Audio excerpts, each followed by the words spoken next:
Hello friends, ಇವತ್ತಿನ ಸಂಚಿಕೆಯಲ್ಲಿ ಏನಾಯಿತು ಅಂತ ನೋಡ್ಕೊಂಡು ಬರೋಣ ಬನ್ನಿ. ಇಷ್ಟಕ್ಕೂ ನೀನು ಯಾರು ಹೇಳು? ನಾನು ನೋಡಿ ಆಯ್ಕೆ ಮಾಡಿದ ಹುಡುಗಿ ಅಲ್ವಾ, ಸಂಸ್ಕಾರ ತಿಳುವಳಿಕೆ ಎಲ್ಲ ಇರೋ ಸೊಸೆನಮ್ಮ ನೀನು ಅಂತಾರೆ ನಂದನ್. ಮಾವ ಇನ್ನೊಂದು ಇಡ್ಲಿ ತಗೊಂಡು ಬರಲಾ ಅಂತಾಳೆ ಪ್ರಿಯಾ. ಬೇಡಮ್ಮ, ನಾನು ಇಷ್ಟೇ ತಿನ್ನೋದು ಸಾಕು ಅಂತಾರೆ ನಂದನ್.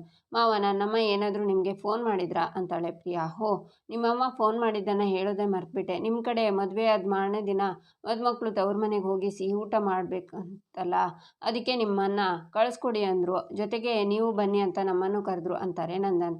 ಹೌದು ಮಾವ, ನೀವೆಲ್ಲರೂ ಬರಬೇಕು ಅಂತಾಳೆ ಪ್ರಿಯಾ. ನನಗಾಗಲ್ಲ ಮರಿ, 3 ದಿವಸ ಮದುವೆಗೆ ಅಂತ ಅಂಗಡಿ ಬಾಗಿಲು ಹಾಕಿದ್ದೆ. ಇವತ್ತು ತಾನೇ ಬಾಗಿಲು ತೆಗೆದಿದ್ದೀನಿ. ತುಂಬ ಆರ್ಡರ್ಗಳಿದೆಯಮ್ಮ, ನಾನು ಹೋಗಲೇಬೇಕು ಅಲ್ಲಿಗೆ. ಒಂದು ಕೆಲಸ ಮಾಡು, ನಮ್ಮ ಮನೆಯಲ್ಲಿ ಯಾರ್ಯಾರು ಪುರ್ಸೊತ್ತಾಗಿರ್ತಾರೆ ಅವರನ್ನು ನಿನ್ನ ಜೊತೆ ಕರ್ಕೊಂಡು ಹೋಗು ಆಯಿತಾ ಅಂತಾರೆ ನಂದನ್. ಸರಿ ಮಾವ ಅಂತಾಳೆ ಪ್ರಿಯಾ. ಗಿರಿಜಾ, ಇಡ್ಲಿ ಮಾತ್ರ ಅದ್ಭುತವಾಗಿದೆ, ನೀವೆಲ್ಲರೂ ತಿನ್ನಿ, ಒಂದು ತುತ್ತು ಬಿಡದೆ ತಿಂತೀರಾ ಅಂತ ನಂದನ್ ತಿಂಡಿ ತಿಂದು ಹೇಳ್ತಾರೆ. ಮಾವ ತಟ್ಟೆ ಕೊಡಿ, ನಾನು ಇಡ್ತೀನಿ ಅಂತಾಳೆ ಪ್ರಿಯಾ. ಬೇಡಮ್ಮ, ಎಂಜಲ್ ತಟ್ಟೆ ನಾನೇ ತಗೊಂಡು ಹೋಗ್ತೀನಿ ಅಂತ ನಂದನ್ ತಟ್ಟೆ ತಗೊಂಡು ಹೋಗ್ತಾರೆ. ಈಚೆ ರೂಮಲ್ಲಿ ಕಲಾವತಿ ಕೂತಿರ್ತಾರೆ. ಆಗ ಅಜ್ಜಿ ಬಂದು, ಕಲಾ ಏನೇ ಮಾಡ್ತಿದ್ಯಾ, ಯಾಕೆ ಹೀಗೆ ಕೂತಿದ್ಯಾ ಅಂತಾರೆ. ಏನಿಲ್ಲ ಅತ್ತೆ, ನಮ್ಮನೆ ಕೆಂಪಿ ಮಗಳ ಮದುವೆ ಅಂತೆ ಅಂತಾರೆ ಕಲಾವತಿ. ಮೊನ್ನೆ ಹೇಳ್ತಾ ಇದ್ಲು, ಮುಂದಿನ ತಿಂಗಳು ಮದುವೆ ಅಂತೆ, ಎಲ್ಲರೂ ಬರಬೇಕು ಅಂತ ಹೇಳ್ತಿದ್ಲು ಅಂತಾರೆ ಅಜ್ಜಿ. ಕೆಂಪಿ ತಾನು ದುಡ್ದಿದ್ದ ದುಡ್ಡೆಲ್ಲ ಕೂಡಿಟ್ಟು ಒಂದು ದೊಡ್ಡ ಹಾರ, ಕಾಸಿನ ಸರ, 2 ಜೊತೆ ಬಳೆ, ಹುಡ್ಗಂಗೆ ಉಂಗುರ, ಬ್ರೇಸ್ಲೆಟು ಎಲ್ಲ ಮಾಡಿಸಿದಾಳಂತೆ. ಈಗಿನ ಕಾಲದಲ್ಲಿ ಚಿನ್ನ ಮಾಡಿಸೋದು ಎಷ್ಟೇ ಕಷ್ಟ ಆದರೂ ಮಗಳು ಮೈ ಮೇಲೆ ಹಾಕ್ಕೊಂಡಾಗ ನೋಡೋ ತೃಪ್ತಿನೇ ಬೇರೆ ಅಂತ ಹೇಳಿದ್ಲು. ನಮ್ಮನೇಲಿ ಕೆಲಸ ಮಾಡಿರೋ ಕೆಂಪಿನೇ ಮಗಳಿಗೋಸ್ಕರ ಇಷ್ಟೆಲ್ಲ ಒಡವೆ ಮಾಡಿಸಿರುವಾಗ ಇನ್ನು ನಾವು ಇಂಥ ದೊಡ್ಡ ಶ್ರೀಮಂತರ ಮನೆ ಸೊಸೆ, ನನಗೇನು ತೊಂದರೆ ಇಲ್ಲ, ತಾಪತ್ರೆ ಇಲ್ಲ.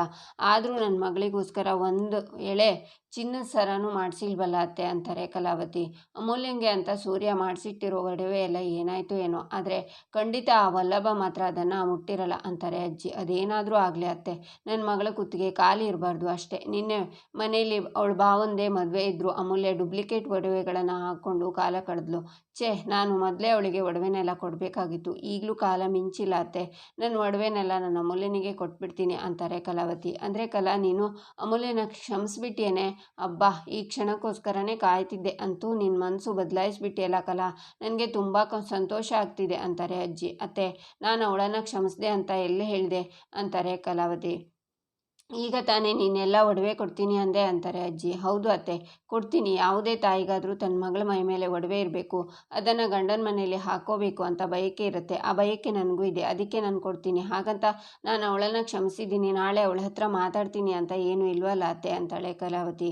ಇದು ಯಾವ ಥರ ಕಲಾ, ಮಗಳ ಕತ್ತು ತುಂಬ ಒಡವೆ ಇರಬೇಕು ಅಂತ ಬಯಸೋಳು ನೀನು, ಮಗಳ ಮನಸ್ಸು ತುಂಬ ನೆಮ್ಮದಿ ಇರಬೇಕು ಅಂತ ಬಯಸಲ್ವಾ? ಸರಿ, ನಿನ್ನ ಒಡವೆನೆಲ್ಲ ಅಮೂಲ್ಯಂಗೆ ಕೊಡ್ತೀನಿ ಅಂತಿದ್ಯಲ್ಲ, ಸೂರ್ಯ ಕೇಳಿದರೆ ಏನು ಹೇಳ್ತೀಯಾ ಅಂತಾರೆ ಅಜ್ಜಿ. ಹಗಲು ರಾತ್ರಿ ಅನ್ನೋ ವ್ಯತ್ಯಾಸನೇ ಗೊತ್ತಿಲ್ಲದೆ ಕುಡಿತಾ ಕೂತಿರೋ ನಿಮ್ಮ ಮಗಂಗೆ ಇನ್ನು ನನ್ನ ಒಡವೆ ಬಗ್ಗೆ ಗಮನ ಇರುತ್ತೆ ಅತ್ತೆ, ನೀವೇ ಹೇಳಿ ಅಂತಾರೆ ಕಲಾವತಿ. ಈಚೆ ನಂದನ್ ಸೋಫಾ ಮೇಲೆ ಕೂತಿರ್ತಾರೆ. ಮನೆಯವರೆಲ್ಲ ಬರ್ತಾರೆ. ಗಿರಿಜಾ, ಎಲ್ಲ ಬಂದಾಯ್ತಾ ಅಂತಾರೆ ನಂದನ್. ಹ್ಞೂ ಅಂತಾರೆ ಗಿರಿಜಾ. ಪ್ರಿಯನ್ ತವರು ಮನೆಯಲ್ಲಿ ಮಾಧವನ್ನ ಪ್ರಿಯನ ಊಟಕ್ಕೆ ಕರೆದಿದ್ದಾರೆ. ಈಗ ಅವ್ರ ಜೊತೆ ಯಾರು ಹೋಗ್ತಾರೆ ಅಂತಾರೆ ನಂದನ್. ಭಾವ, ನಾನು ಹೋಗ್ಲಾ? ಇಂಥ ಶುಭ ಕಾರ್ಯಗಳಿಗೆ ಯಾರಾದರೂ ಹಿರಿಯರು ಹೋಗಬೇಕು. ಈ ಮನೇಲಿ ಹಿರಿಯ ಅಂತಿರೋದು ನಿಮ್ಮನ್ನು ಬಿಟ್ಟರೆ ನಾನೇ ಹೋಗ್ತೀನಿ ಬಿಡಿ ಅಂತಾನೆ ಸುಂದ್ರ. ನೀನು ಹೋದರೆ ಅಂಗಡೀಲಿ ಯಾರೋ ಅಲ್ಲಿ ಗೋಡಾನಿಂದ ಎಲ್ಲ ತರಬೇಕು, ನೀನು ನನ್ನ ಜೊತೆ ಇರು ಅಂತಾರೆ ನಂದನ್. ಅಪ್ಪ, ನನಗೆ IASC ಕೋಚಿಂಗ್ ಕ್ಲಾಸ್ ಇಲ್ಲ ಅಂದರೆ ನಾನೇ ಹೋಗ್ತಿದ್ದೆ. ನೀವು ಹೇಳಿದ ಹಾಗೆ ನಾನು ದೊಡ್ಡ ಕಲೆಕ್ಟರ್ ಆಗಬೇಕಲ್ಲ, ಅದಕ್ಕೆ ಒಂದು ಕ್ಲಾಸ್ ಮಿಸ್ ಮಾಡಲ್ಲ. ಅಣ್ಣ ಅತ್ತಿಗೆ, ಇದೊಂದು ಸಲ ಸಾರಿ ಅಂತಾಳೆ ರಕ್ಷಾ. ಮೀನಾ, ಕೇಶವ, ನೀವು ಹೋಗಿ ಬಂದ್ರು ಅಂತಾರೆ ನಂದನ್. ಹ್ಞೂ ಅಪ್ಪ ಅಂತಾನೆ ಕೇಶವ. ಅಯ್ಯೋ ಮಾವ, ಈಗ ಆಲ್ರೆಡಿ ಮದುವೆಗೆ ಅಂತ 3-4 ದಿನ ರಜೆ ಹಾಕಿಬಿಟ್ಟಿದೆ. ಇವತ್ತು ನಾನು ಆಫೀಸ್ಗೆ ಹೋಗಲೇಬೇಕು ಮಾವ ಅಂತಾಳೆ ಮೀನಾ. ಮತ್ಯಾರು ಹೋಗ್ತೀರಾ? ಸುಂದ್ರ ನನ್ನ ಜೊತೆ ಅಂಗಡಿಗೆ ಬರ್ತೀನೇನೋ, ಇವಳು ಕಾಲೇಜಿಗೆ ಹೋಗ್ತಾಳೆ ಅಂತಾರೆ ನಂದನ್. ಮಾವ, ಅಮೂಲ್ಯ ವಲ್ಲಭ ಹೋಗ್ತಾರೆ ಅಲ್ವಾ ಅಮ್ಮು ಅಂತಾಳೆ ಮೀನಾ. ಅತ್ತಿಗೆ ಆಗಲ್ಲ ಅತ್ತಿಗೆ ಅಂತಾನೆ ವಲ್ಲಭ. ಹ್ಞೂ, ಇವತ್ತು ನಮಗೆ ಕಾಲೇಜಲ್ಲಿ ಪ್ರೆಸೆಂಟೇಷನ್ ಇದೆ, ಇವತ್ತು ನಾವು ಕಾಲೇಜ್ಗೆ ಹೋಗಲೇಬೇಕು ಅಂತಾಳೆ ಅಮೂಲ್ಯ. ಅಯ್ಯೋ ಹೌದಾ ಅಂತಾಳೆ ಮೀನಾ. ಯಾಕೆ, ನಿಮ್ಗೆ ಯಾರಿಗೂ ನಮ್ಮನೆಗೆ ಬರೋಕ್ಕೆ ಇಷ್ಟ ಇಲ್ವಾ? ನಮ್ಮನೆ ಚೆನ್ನಾಗಿಲ್ಲ ಅಂತನಾ, ಅಥವಾ ನಮ್ಮನೆಯವ್ರು ಯಾರೂ ಇಷ್ಟ ಇಲ್ವಾ ಅಂತಾಳೆ ಪ್ರಿಯಾ. ಹಾಗೆಲ್ಲ ಏನೂ ಇಲ್ಲಮ್ಮ, ಯಾಕೋ ಏನೇನೋ ಯೋಚನೆ ಮಾಡ್ತಿದ್ಯಾ ಅಂತಾರೆ ಗಿರಿಜಾ. ಮೀನಾ, ಕೇಶವ, ಪ್ರಿಯಾ ತುಂಬ ನೊಂದ್ಕೋತಾ ಇದ್ದಾಳೆ, ನೀವಿಬ್ಬರು ಹೋಗಿ ಬನ್ನಿ ಅಂತಾರೆ ನಂದನ್. ಮಾವ, ಇವತ್ತು ನಾನು ಆಫೀಸಿಗೆ ಹೋಗಲೇಬೇಕು ಇಲ್ಲ ಅಂದಿದ್ರೆ ನಿಮ್ಮ ಮಾತಿಗೆ ಆಗಲ್ಲ ಅಂತ ಹೇಳ್ತಿದ್ನಾ ಹೇಳಿ ಅಂತಾಳೆ ಮೀನಾ. ಅಯ್ಯೋ, ನಿಮಗೆ ಒಂದಿನ ರಜೆ ತಗೊಳ್ಳೋಕ್ಕೆ ಆಗಲ್ವಾ? ನನ್ನ ಫ್ರೆಂಡ್ಸ್ ಗೌರ್ಮೆಂಟ್ ಆಫೀಸಲ್ಲಿ ಕೆಲಸ ಮಾಡ್ತಾರೆ, ಅವರಿಗೆ ಯಾವಾಗ ಬೇಕೋ ಆವಾಗ ಹೋಗ್ತಾರೆ, ಯಾವಾಗ ಬೇಡವೋ ಆವಾಗ ರಜಾ ತಗೋತಾರೆ. ನಿಮಗೆ ಆ ಥರ ಮಾಡೋಕ್ಕಾಗಲ್ವಾ ಅಂತಾಳೆ ಪ್ರಿಯಾ. ಆಗ ಮೀನಾ, ಪ್ರಿಯಾ ಅವರೇ, ನಿಮ್ಮ ಫ್ರೆಂಡ್ಸ್ ಯಾವ ತರಹ ಕೆಲಸ ಅಂತ ನನಗೆ ಗೊತ್ತಿಲ್ಲ, ಆದರೆ ಈಗ ಆಲ್ರೆಡಿ ಮದುವೆಗೆ ಅಂತ 3-4 ದಿನ ರಜಾ ಹಾಕಿಬಿಟ್ಟಿದ್ದೀನಿ. ನಮ್ಮ ಮ್ಯಾನೇಜರ್ ಒಪ್ಪೋದಿಲ್ಲ. ಒಂದು ವೇಳೆ ಮ್ಯಾನೇಜರ್ ಒಪ್ಪಿದ್ರು ನನಗೆ ನಿಮ್ಮ ಫ್ರೆಂಡ್ಸ್ ಥರ ಬೇಕು ಅಂದಾಗ ಕೆಲಸಕ್ಕೆ ಹೋಗೋಕ್ಕೆ, ಬೇಡ ಅಂದಾಗ ಕೆಲಸಕ್ಕೆ ರಜಾ ಆಗೋಕ್ಕೆ ನನ್ನ ಮನಸ್ಸು ಒಪ್ಪಲ್ಲ. ಯಾಕಂದರೆ ನಾನು ಕೆಲಸನ ಅಷ್ಟು ಗೌರವಿಸ್ತೀನಿ ಅಂತಾಳೆ ಮೀನಾ. ಏನಮ್ಮ ಮೀನಾ, ನಾನೇ ಅಂಗಡಿಗೆ 3 ದಿನ ಬಾಗಿಲು ಹಾಕಿದ್ದೀನಿ, ನಿಮ್ಮ ಆಫೀಸಲ್ಲಿ ಒಂದಿನ ಎಕ್ಸ್ಟ್ರಾ ರಜೆ ಕೊಡಲ್ವಾ ಅಂತಾರೆ ನಂದನ್. ಅದು ಹೇಗಾಗುತ್ತೆ ಬಿಡಿ ಬಾವ, ನಮ್ಮ ಅಂಗಡಿಲೇ ನನಗೆ ರಜೆ ಕೊಡಿ ಅಂದರೆ ಕೊಡ್ತೀನಿ ಅಂತ ಹಾಗೆ ತಳ್ಕೊಂಡು ಬರ್ತಾನೆ ಇದ್ದೀರಾ. ನಮ್ಮ ಪ್ರೈವೇಟ್ ಅಂಗಡಿಲೇ ಆಗಲ್ಲ ಅಂದಮೇಲೆ ಗೌರ್ಮೆಂಟ್ ಆಫೀಸಲ್ಲಿ ಕೆಲಸ ಮಾಡ್ತಿರೋಳು ಮೀನಾ, ಅವಳಿಗೆ ಹೆಂಗೆ ರಜೆ ಕೊಡ್ತಾರೆ ಹೇಳಿ ಅಂತಾನೆ ಸುಂದ್ರ. ಮೀನಾ, ಹೇಗಾದರೂ ಮಾಡಿ ಹೋಗಿ ಬಂದುಬಿಡೆ ಅಂತಾನೆ ಗಿರಿಜಾ. ಕೇಶವ, ನೀವಿಬ್ಬರು ಬಂದರೆ ನಮ್ಮ ಅತ್ತೆ ಮಾವಂಗೆ ತುಂಬ ಖುಷಿಯಾಗುತ್ತೆ, ಪ್ಲೀಸ್ ಬನ್ನಿ ಅಂತಾನೆ ಮಾಧವ. ಅಯ್ಯೋ ಅಣ್ಣ, ನನಗೇನು ತೊಂದರೆ ಇಲ್ಲ, ನಮ್ಮ ಬಾಸ್ ಪರ್ಮಿಷನ್ ಕೊಟ್ಟಾಯಿತು, ಈ ಬಾಸ್ ಪರ್ಮಿಷನ್ ಕೊಡಬೇಕಷ್ಟೇ. ಮೀನಾ, ಹೋಗ್ಬರೋಣವಾ? ಮೀನಾ ಒಪ್ಪಾಯಿತು, ಅವಳು ಒಪ್ಪಿದ್ರೆ ಇದೇ ತರಹ ಅಂತಾನೆ ಕೇಶವ. ಥ್ಯಾಂಕ್ ಯು ಮಾವ, ಥ್ಯಾಂಕ್ ಯು ಅಂತಾಳೆ ಪ್ರಿಯಾ. ಇದಕ್ಕೆಲ್ಲ ಥ್ಯಾಂಕ್ಸ್ ಯಾಕಮ್ಮ, ಅವ್ರು ಬರ್ತಾರೆ ಬಿಡು ಅಂತಾರೆ ನಂದನ್. ಮೀನಾ ಸಿಟ್ಟಿಂದ ಕೇಶವನ್ನ ನೋಡ್ತಾಳೆ. ಕೇಶವ, ಬೇಗ ಊಟ ಮಾಡಿಕೊಂಡು ಅಂಗಡಿಗೆ ಬರಬೇಕು ಆಯಿತಾ ಅಂತಾರೆ ನಂದನ್. ಆಯ್ತಪ್ಪ ಅಂತಾನೆ ಕೇಶವ. ಈಚೆ ಅಡುಗೆ ಮನೆಯಲ್ಲಿ ಗಿರಿಜಾ ಮೀನಾ ಅಮೂಲ್ಯ ಹತ್ರ, ಎಷ್ಟು ವರ್ಷದಿಂದ ನಿಮ್ಮ ಮಾವನಿಗೆ ಎಂತೆಂಥ ಅಡುಗೆ ಮಾಡಿ ಕೊಡಲಿಲ್ಲ ನಾನು, ಏನು ಪ್ರಪಂಚದಲ್ಲಿ ಯಾರು ಮಾಡದೇ ಇರೋ ಥರ ಇಡ್ಲಿ ಚಟ್ನಿ ಮಾಡಿಬಿಟ್ಟಿದ್ಲ ಅವಳು. ಒಪ್ಕೋತೀನಿ, ಅವಳು ಮಾಡಿದ ಇಡ್ಲಿ ಚಟ್ನಿ ಚೆನ್ನಾಗೇ ಇತ್ತು, ಆದರೆ ಜೀವನದಲ್ಲೇ ಇಂಥ ಚಟ್ನಿ ತಿಂದಿಲ್ಲ ಅಂತ ಹೊಗಳ್ತಿದ್ದಾರಲ್ಲ, ಏನು ಯಾರು ಮಾಡದೇ ಇರೋ ಇಡ್ಲಿ ಮಾಡಿದ್ಲ ಅವಳು, ಹೇಳ್ರೆ ಅಂತಾರೆ ಗಿರಿಜಾ. ಅಮ್ಮು, ಆಗಲೇ ಯಾರೋ ಹೇಳ್ತಿದ್ರು ಕಣೆ, ಕಾಫಿ ಕುಡಿಬೇಕಾದ್ರೆ ಹೊಸ ಸೊಸೆನ ನೋಡಿ ಕಲ್ತ್ಕೊಳ್ಳಿ ಅಂತಾಳೆ ಮೀನಾ. ಅತ್ತೆ, ಪ್ರಿಯಾ ಅಕ್ಕನಿಂದ ನಾನು ಕೆಂಪು ಚಟ್ನಿ ಮಾಡೋದನ್ನು ಕಲಿಲ್ಲ ಅಥವಾ ಬಿಳಿ ಚಟ್ನಿ ಮಾಡೋದನ್ನು ಕಲಿಲ್ಲ ಅಂತಾಳೆ ಅಮೂಲ್ಯ. ತೆಗ್ದು ಹಾಕಿಬಿಡ್ಬೇಕು ಇಬ್ಬರಿಗೂ, ಈ ಮನೇಲಿ ಯಾರಿಗೂ ನನ್ನ ಕಷ್ಟನೇ ಅರ್ಥ ಆಗಲ್ಲ ಅಂತಾರೆ ಗಿರಿಜಾ. ಪ್ರಿಯಾ ಅವರಿಗೆ ಎನ್ಕರೇಜ್ ಮಾಡಬೇಕು ಅಂತ ಮಾವ ಹೊಗಳಿದಾರಷ್ಟೇ, ಅಷ್ಟಕ್ಕೂ ಬೆಳೆಯುವ ಪ್ರತಿಭೆನ ತುಳಿಬಾರ್ದು ಅತ್ತೆ, ಬೆಳೆಸಬೇಕು ಅಂತಾಳೆ ಮೀನಾ. ನೀನೇನೇ ಹೇಳು ಮೀನಾ, ನನಗೆ ತುಂಬ ಬೇಜಾರಾಯಿತು ಕಣೆ, ನಾನು ಎಷ್ಟೋ ವರ್ಷದಿಂದ ಅಡುಗೆ ಮಾಡ್ತಿದ್ದೀನಿ, ನನಗೆ ಒಂದು ಸಲನಾದರೂ ಹಾಗೆ ಹೇಳಿದಾರ? ಕಾಫಿ ಚೆನ್ನಾಗಿದೆ ಅಂದರು, ಹೌದು ಕಾಫಿ ಚೆನ್ನಾಗಿದೆ ಹೇಳಿದ್ದಾರೆ ಅಂತ ಅಂದ್ಕೊಂಡೆ, ಆಮೇಲೆ ನೋಡಿದರೆ ಇಡ್ಲಿ ಚಟ್ನಿನ ಅಷ್ಟೆಲ್ಲ ಹೊಗಳ್ತಿದ್ದಾರೆ. ನೀನೇ ಹೇಳು, ಅಷ್ಟೆಲ್ಲ ಹೊಗಳೋ ಅವಶ್ಯಕತೆ ಇತ್ತಾ? ಇಷ್ಟಕ್ಕೂ ನನ್ನ ಗಂಡ ಏನು ನನ್ನನ್ನೇ ಹೊಗಳಬೇಕು ಅಂತ ನಾನು ಆಸೆ ಪಡೋಳಲ್ಲ ಅಂತಾರೆ ಗಿರಿಜಾ. ಗೊತ್ತಿರೋದೆ ಅತ್ತೆ, ಮಾವ ನನ್ನ ಸೊಸೆ ಅಂತ ಒಪ್ಕೊಳ್ಳಿ ಅಂತ ನಾನು ಎಷ್ಟೋ ಹಾತೊರಿತಿದ್ನಲ್ಲ, ನಿಮಗೂ ಅಷ್ಟೇ ಆಸೆ ಇತ್ತು ಅಲ್ವಾ? ನೀವು ಬೇರೆ ಅತ್ತೆಂದ್ರ ಥರ ಅಲ್ಲ, ನೀವು ಅತ್ತೆ ಆಗಿರಲ್ಲ, ಅಮ್ಮನ ಹಾಗೆ ನೋಡ್ಕೋತಿದ್ದೀರಾ ಅಂತಾಳೆ ಮೀನಾ. ಅಲ್ವಾ? ಅಂದಮೇಲೆ ಪ್ರಿಯನ್ನ ಹೊಗಳಿದಾಗ ನನಗೆ ಬೇಜಾರಾಯಿತು ಅಂದರೆ ಆ ಬೇಜಾರಿಗೂ ಒಂದು ಅರ್ಥ ಇದೆ ಅಲ್ವಾ ಅಂತಾರೆ ಗಿರಿಜಾ. ಹ್ಞೂ ಅತ್ತೆ, ನಿಮ್ಮ ಬೇಜಾರು ನ್ಯಾಯವಾದ್ದೆ ಅಂತಾಳೆ ಅಮೂಲ್ಯ. ಇವತ್ತೇನೋ ಪ್ರಿಯ ಅವರು ಅಡುಗೆ ಮಾಡಿದ್ರು, ಅದನ್ನು ತಿಂದು ಮಾವ ಹೊಗಳಿದ್ರು, ನಾಳೆ ನೀವೇ ಅಡುಗೆ ಮಾಡಿ ನಿಮ್ಮ ಕೈ ರುಚಿ ನೋಡಿ ಮಾವ ಅದ್ರ ಬಗ್ಗೆನೇ ಮಾತಾಡ್ತಿರ್ತಾರೆ, ಇಷ್ಟಕ್ಕೆಲ್ಲ ಬೇಜಾರಾಗ್ತಾರಾ? ಬೇಜಾರು ಮಾಡ್ಕೋಬೇಡಿ ಅತ್ತೆ ಅಂತಾಳೆ ಮೀನಾ. ನನಗೀಗ ಆಗಿರೋದು ಬೇಜಾರಲ್ಲ, ಸಿಟ್ಟು ಅಂತ ಗಿರಿಜಾ ಹೋಗ್ತಾರೆ. ಅಮ್ಮೋ, ನೀನು ಬಿಡೆ ಜಾಣೆ, ಹೇಗೋ ಪ್ರಿಯಾ ಅವ್ರ ಮನೆಗೆ ಬರೋದನ್ನು ತಪ್ಪಿಸ್ಕೊಂಡ್ಬಿಟ್ಟೆ ಅಲ್ವಾ ಅಂತಾಳೆ ಮೀನಾ. ನನಗೆ ಇಂಪಾರ್ಟೆಂಟ್ ಪ್ರೆಸೆಂಟೇಷನ್ ಇದೆ ಕಾಲೇಜಲ್ಲಿ, ಅದನ್ನು ಬಂಕ್ ಮಾಡೋದಕ್ಕಾಗಲ್ಲ ಅಕ್ಕ, ಇಲ್ಲ ಅಂದರೆ ನಾನು ನಿಜವಾಗ್ಲೂ ನಿಮ್ಮ ಜೊತೆ ಬರ್ತಿದ್ದೆ ಅಂತಾಳೆ ಅಮೂಲ್ಯ. ಸರಿ ಬಿಡು ಅಂತಾಳೆ ಮೀನಾ. ನಿಮಗೆ ಅಲ್ಲಿಗೆ ಹೋಗೋಕ್ಕೆ ಇಷ್ಟ ಇಲ್ಲ ಅಲ್ವಾ ಅಕ್ಕ ಅಂತಾಳೆ ಅಮೂಲ್ಯ. ಹ್ಞೂ ಅಮ್ಮು, ಮೊದಲೇ ವೀಣಾ ಆಂಟಿಗೆ ನನ್ನ ಕಂಡ್ರೆ ಆಗಲ್ಲ, ಹೋಗಿ ಮತ್ತೆ ಅವ್ರ ಹತ್ರ ಸಿಕ್ಕಾಕೋತಿದ್ದೀನಲ್ಲ ಅದೇ ಬೇಜಾರು, ಇನ್ನು ಆಫೀಸಿಗೆ ಬೇರೆ ಅರ್ಧ ದಿನ ರಜಾ ಹಾಕಬೇಕು, ಆ ಮ್ಯಾನೇಜರ್ ಏನೇನು ಹೇಳ್ತಾರೋ ಏನೋ, ಆ ದೇವರೇ ಕಾಪಾಡಬೇಕು ನನ್ನ ಅಂತಾಳೆ ಮೀನಾ. ಅಕ್ಕ, ಟೆನ್ಷನ್ ಮಾಡ್ಕೊಳ್ದೆ ಲೀವ್ ಕೇಳಿ ಕೊಡ್ತಾರೆ ಅಂತಾಳೆ ಅಮೂಲ್ಯ. ನಿನಗೆ ಸೆಮಿನಾರ್ ಇದೆಯಲ್ಲ, ಚೆನ್ನಾಗಿ ಮಾಡು, ಆಲ್ ದಿ ಬೆಸ್ಟ್ ಅಂತಾಳೆ ಮೀನಾ. ಆಗ ಅಮೂಲ್ಯ ಮೀನನ್ನು ತಪ್ಕೋತಾಳೆ. ಈಚೆ ಪ್ರಿಯಾ ವೀಣಾಗೆ ಕಾಲ್ ಮಾಡ್ತಾಳೆ. ಹೇಳು ಮಗಳೇ ಅಂತಾರೆ ವೀಣಾ. ಅಮ್ಮ, ಇವತ್ತು ನಾವು 4 ಜನ ಮನೆಗೆ ಬರ್ತಿದ್ವಿ, ಊಟಕ್ಕೆಲ್ಲ ರೆಡಿ ಮಾಡ್ಕೊ ಆಯ್ತಾ ಅಂತಾಳೆ ಪ್ರಿಯಾ. ಹೌದಾ, ಯಾರ್ಯಾರು ಬರ್ತಿದ್ದೀರಾ ಅಂತಾರೆ ವೀಣಾ. ನಾನು ಮತ್ತು ನಿನ್ನ ಅಳಿಯಂದ್ರು ಮೀನಾ ಮತ್ತು ಕೇಶವ ಅಂತಾಳೆ ಪ್ರಿಯಾ. ಸರಿ ಬನ್ನಿ ಅಂತಾರೆ ವೀಣಾ.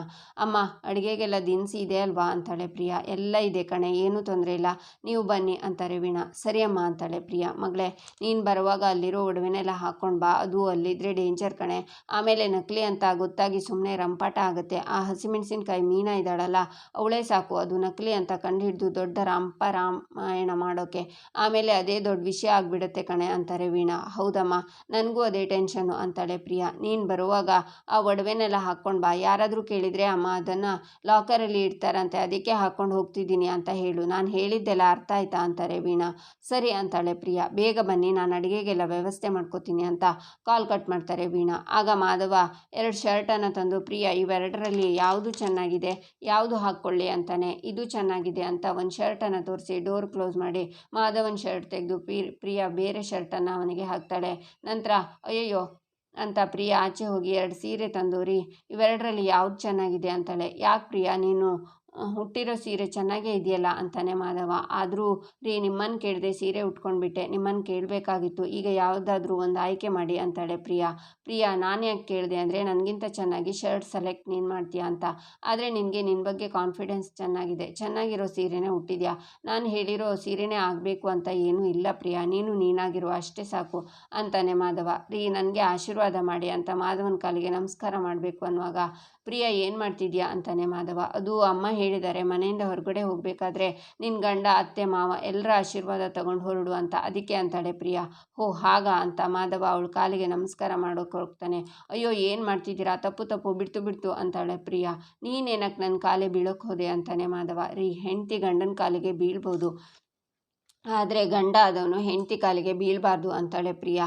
ಗಂಡ ಹೆಂಡತಿ ಅಂದರೆ ಗಂಡ ಹೆಚ್ಚು ಹೆಂಡತಿ ಕಮ್ಮಿ ಅಂತ ಏನಿಲ್ಲ, ಇಬ್ಬರೂ ಸಮ. ನಾವು ಗಂಡನಾಗ್ಬಿಟ್ರೆ ಏನು ತಲೆಯಲ್ಲಿ 2 ಕೊಂಬಿರುತ್ತಾ, ಇಲ್ಲ ಅಲ್ವಾ.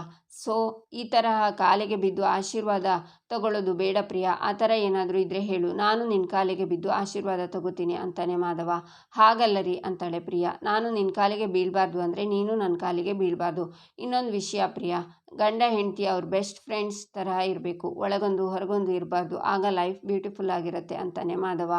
ನಿನ್ನೆ ರಾತ್ರಿ ನಾನು ಮಲಗಿದ್ದಕ್ಕೆ ಬೇಜಾರಾಗಿಲ್ಲ ತಾನೆ ಅಂತಾಳೆ ಪ್ರಿಯಾ. ಅಯ್ಯೋ ದೇವ್ರೆ, ಇನ್ನೊಂದು ಸಲ ಇದೇ ವಿಚಾರವಾಗಿ ನೀನೇನಾದರೂ ಮಾತಾಡೋಕೆ ಬಂದರೆ ಇದೇ ಕುಂಟು ಕಾಲಲ್ಲಿ ರೂಮಿಂದ ಆಚೆ ಓಡಿ ಹೋಗಿಬಿಡ್ತೀನಿ ಅಂತಾನೆ ಮಾಧವ. ಅಯ್ಯೋ ಬೇಡ ರೀ ಅಂತಾಳೆ ಪ್ರಿಯಾ.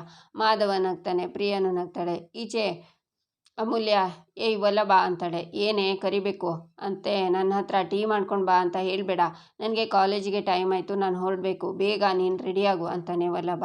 ಅದೆಲ್ಲ ಕಣೋ, ಇವೆರಡು ಡ್ರೆಸ್ಸಲ್ಲಿ ಯಾವ್ದು ಹಾಕ್ಕೊಳ್ಳಿ ಅಂತಾಳೆ ಅಮೂಲ್ಯ. ಇದನ್ನೆಲ್ಲ ನನ್ನ ಹತ್ರ ಯಾಕೆ ಕೇಳ್ತಿದ್ಯಾ, ಹೊಸ್ದಾಗೆಲ್ಲ ಆಡಬೇಡ, ಯಾವುದಾದ್ರೂ ಹಾಕು ನನಗೇನು ಅಂತಾನೆ ವಲ್ಲಭ. ಪ್ಲೀಸ್ ಹೇಳು ವಲ್ಲಭ, ನನಗೆ ತುಂಬ ಕನ್ಫ್ಯೂಷನ್ ಆಗ್ತಿದೆ, ಕಾಲೇಜಿನಲ್ಲಿ ಬೇರೆ ಸೆಮಿನಾರ್ ಇದೆ, ನಾನು ಚೆನ್ನಾಗಿ ಕಾಣಿಸ್ಬೇಕು ಅಲ್ವಾ, ಹೇಳು ಪ್ಲೀಸ್ ಅಂತಾಳೆ ಅಮೂಲ್ಯ. ಕಾಲೇಜ್ ಫ್ಯಾಷನ್ ಇವೆಂಟ್ ಅಲ್ಲ, ಇದನ್ನು ಹಾಕೋ ಅಂತಾನೆ ವಲ್ಲಭ. ಆಗ ಅದನ್ನು ತೆಗೆದು ಆಚೆ ಹಾಕಿ ನಾನು ಇದನ್ನೇ ಹಾಕೋತೀನಿ ಅಂತ ಇನ್ನೊಂದು ಡ್ರೆಸ್ನ ತಗೋತಾಳೆ ಅಮೂಲ್ಯ. ಏಯ್ ಲೂಸು, ನಾನು ಸೆಲೆಕ್ಟ್ ಮಾಡಿದ್ದು ಇದನ್ನು ಯಾಕೆ ಹಾಕೋತಿದ್ಯಾ ಅಂತಾನೆ ವಲ್ಲಭ. ಹ್ಞೂ ಮತ್ತೆ ನಿನ್ನ ಸೆಲೆಕ್ಷನ್ನು ಡಬ್ಬ ಥರ ಇರುತ್ತೆ, ಅದಕ್ಕೆ ನಿನ್ನ ಕೇಳಿದ್ದು, ನೀನು ಇದನ್ನು ಹಾಕು ಅಂತ ಹೇಳಿದೆ, ಹಂಗಾರೆ ಅದು ಡಬ್ಬನೇ, ಸೊ ನಾನು ಅದಕ್ಕೆ ಇದನ್ನು ಹಾಕೋತೀನಿ ಅಂತಾಳೆ ಅಮೂಲ್ಯ. ಅಯ್ಯೋ ನಿನ್ನ ಅಜ್ಜಿ, ಸುಮ್ಮನೆ ಇದ್ದೀನಿ ಅದವನ ಹತ್ರ ಬಂದು ಡ್ರೆಸ್ ಸೆಲೆಕ್ಟ್ ಮಾಡು ಅಂತ ಹೇಳಿ ನನ್ನ ಟೈಮ್ ವೇಸ್ಟ್ ಮಾಡಿ ನನ್ನ ಸೆಲೆಕ್ಷನ್ ಡಬ್ಬ ಅಂತಿದ್ಯಾ. ನನ್ನ ಸೆಲೆಕ್ಷನ್ನು ಡಬ್ಬನೇ ಕಣೆ, ನಿನ್ನ ಕಟ್ಕೊಂಡಿದ್ದೀನಲ್ಲ ಅಂತಾನೆ ವಲ್ಲಭ. ಬೇಡ ಕಾಡು ಪಾಪ ಅಂತಾಳೆ ಅಮೂಲ್ಯ.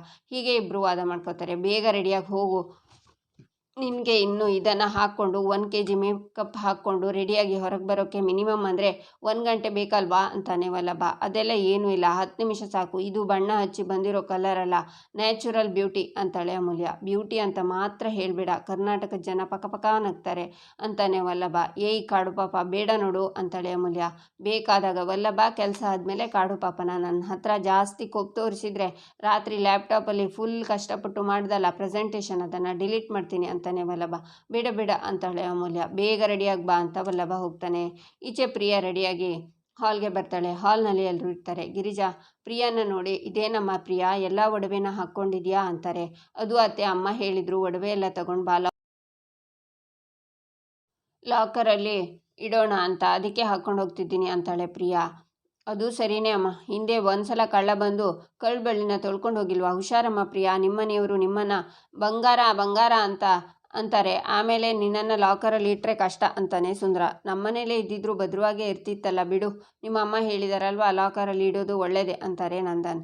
ಸರಿ ಅಮ್ಮ, ನಾವಿಬ್ಬರು ಕಾಲೇಜಿಗೆ ಹೋಗಿ ಬರ್ತೀವಿ ಅಂತಾನೆ ವಲ್ಲಭ. ಬಾಯ್ ಅತ್ತೆ, ಬಾಯ್ ಅಕ್ಕ ಅಂತಾಳೆ ಅಮೂಲ್ಯ. ಅಮ್ಮೋ ವಲ್ಲಭ, ಇವತ್ತು ಇಬ್ಬರಿಗೂ ಪ್ರೆಸೆಂಟೇಷನ್ ಇದೆ ಅಂತ ಹೇಳ್ತಿದ್ದೀರಲ್ವಾ, ಇಬ್ಬರಿಗೂ ಆಲ್ ದಿ ಬೆಸ್ಟ್ ಅಂತಾಳೆ ಮೀನಾ. ಹ್ಞೂ, ಇಬ್ಬರು ಚೆನ್ನಾಗಿ ಮಾಡಬೇಕು, ಇಬ್ಬರಿಗೂ ಒಳ್ಳೇದಾಗಲಿ ಅಂತಾರೆ ಗಿರಿಜಾ. ನಮ್ಮದು ಅದೇ, ನೀವಿಬ್ಬರು ಹೋಗಿ ಯುದ್ಧದಲ್ಲಿ ಜಯಶೀಲರಾಗಿ ಬನ್ನಿ ಅಂತಾನೆ ಕೇಶವ. ಚಿಕ್ಕು, ನಿನಗೆ ಅಮ್ಮುಗೆ ಇಬ್ಬರಿಗೂ ಆಲ್ ದಿ ಬೆಸ್ಟ್ ಅಂತಾನೆ ಮಾಧವ. ಥ್ಯಾಂಕ್ ಯು ಮಾಧವಣ್ಣ, ನಾನಂತೂ ಚೆನ್ನಾಗಿ ಪ್ರಿಪೇರ್ ಆಗಿದ್ದೀನಿ, ಇವಳ ಬಗ್ಗೆ ಗೊತ್ತಿಲ್ಲ ಅಂತಾನೆ ವಲ್ಲಭ. ಈಚೆ ಪ್ರಿಯಾ ಮನೆಗೆ ಮಾಧವ ಪ್ರಿಯ ಜೊತೆಗೆ ಮೀನಾ ಕೇಶವನು ಬರ್ತಾರೆ. ಎಲ್ಲರೂ ಕೂತಿರುವಾಗ ಸಾಲ ಕೊಟ್ಟವರು ಏಯ್ ಪರಮೇಶ ಎದ್ದೇಳಯ್ಯ ಅಂತ ಬರ್ತಾರೆ. ನೀವೇನಕ್ಕೆ ಇಲ್ಲಿಗೆ ಬಂದ್ರಿ ಅಂತಾರೆ ಪರಮೇಶ್ವರ್. ನನ್ನ ವ್ಯವಹಾರ ಮುಗಿಯೋವರೆಗೂ ನಾನು ಇಲ್ಲಿಂದ ಹೋಗಲ್ಲ ಅಂತಾರೆ ಅವರು. ಸಾಕು ನಿಲ್ಲಿಸಿ, ಒಂದು ಹೆಣ್ಣಿನ ವಿಷಯ ವ್ಯವಹಾರ ಆಯಿತಾ? ಇಷ್ಟು ದಿನ ನಿಮ್ಮ ಮಗನಿಗೆ ಪ್ರಿಯಾ ಅವರನ್ನು ಮದುವೆ ಮಾಡೋ ಈಗ ಅವರು ನಮ್ಮನೆ ಸೊಸೆ. ಈ ಥರ ಸೀನ್ ಕ್ರಿಯೇಟ್ ಮಾಡೋದು ಬಿಟ್ಟು ನಿಮ್ಮ ಮಗನಿಗೆ ಬೇರೆ ಹುಡುಗಿನ ನೋಡಿ ಮದುವೆ ಮಾಡಿ ಅಂತಾಳೆ ಮೀನಾ. ನಮಗೇನು ತಲೆ ಕೆಟ್ಟಿದೆಯಾ ಇಂಥವ್ರ ಸಂಬಂಧ ಮಾಡೋದಕ್ಕೆ? ನಾನು ಕೇಳೋಕೆ ಬಂದಿರೋದು ದುಡ್ಡನ್ನು. ನನಗೆ ಇವರು 1.5 ಲಕ್ಷ ಕೊಡಬೇಕು ಅಂತಾರೆ ಅವರು. ಆಗ ಶಾಕ್ನಿಂದ ಮೀನಾ ನೋಡ್ತಾಳೆ. ಇಲ್ಲಿಗೆ ಈ ಸಂಚಿಕೆ ಮುಕ್ತಾಯವಾಗುತ್ತೆ. ಮುಂದಿನ ಸಂಚಿಕೆಗಾಗಿ ನಮ್ಮ ಚಾನಲನ್ನು ನೋಡಿ, ಸಬ್ಸ್ಕ್ರೈಬ್ ಮಾಡಿ, ಲೈಕ್ ಮಾಡಿ, ಸಪೋರ್ಟ್ ಮಾಡೋದನ್ನು ಮರಿಬೇಡಿ.